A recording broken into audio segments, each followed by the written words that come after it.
Бисмиллах, вальхамдулиллах, вассалату вассаламу аля расулиллах. Ассаламу алейкум, құрметті бауырлар. Бүгін бізде Мабдаул қираат кітабының бірінші томы.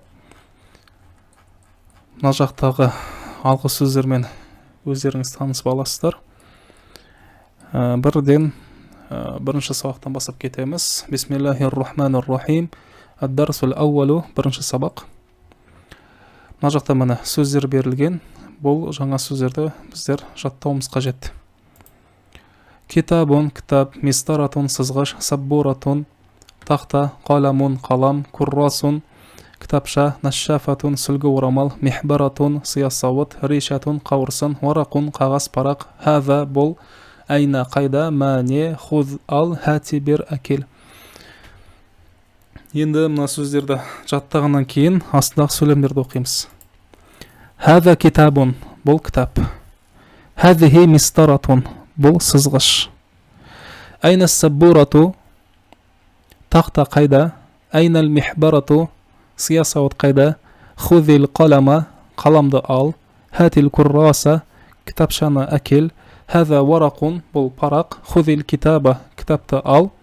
Ма хаза, бұл не. Куррасун, кітапша. Ма хазихи, бұл не. Мистаратун, сызғыш. Хатир ришата, қауырсынды әкел. Хузир ришата, қауырсынды ал. Айнал куррасу, кітапша қайда. Айнал варақу, қағаз қайда. Енді осы жерде байқағаныңыздай, бір жерде ма хазихи дейді, бір жерде ма хаза дейді. Хаза сілтеу есімдігі, бұл деген сөз. Хазихи да дәл солай, бірақ екеуінің айырмашылығы хаза ер тегінде, хазихи әйел тегінде. Әйел тегінің белгісі, мына жақта мұны көргеніңіздей тамарбута белгісі болады. Тамарбута, ал мына жақта тамарбута болмаған себепті бұл сөз ер тегінде махаза дейміз.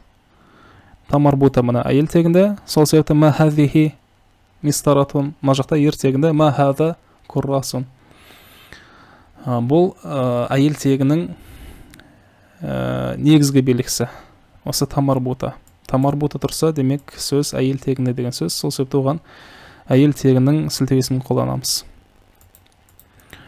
Енді астында мұны қазақша сөйлемдер берілген. Бұл сөйлемдерді арабшаға аудару керек. Бұны сіздер комментарийлерге аударып жазыңыздар. Кейін біреудің жазғанын тексеріп дұрыстаймын, иншалла. Осымен бірінші сабақ аяқталды. Келесі екінші дәрісі кездескенше. Ассаламу алейкум ва рахматуллахи ва баракатух.